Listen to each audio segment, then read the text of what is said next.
నీ ఆలోచనలు, నీవు చెయ్యి పనులు నా కొరకే వినియోగించుము.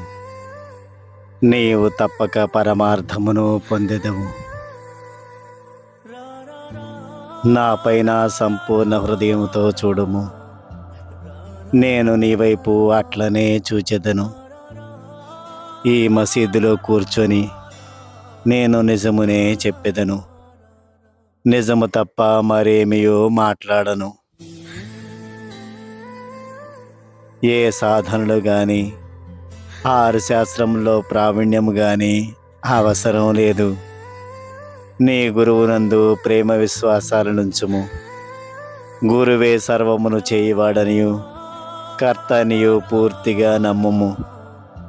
ఎవరైతే గురువు యొక్క మహిమను, గొప్పదనాన్ని గ్రహించెదరో, ఎవరైతే గురుని బ్రహ్మ విష్ణు మహేశ్వర స్వరూపుడని ఎంచెదరో వారే ధన్యులు.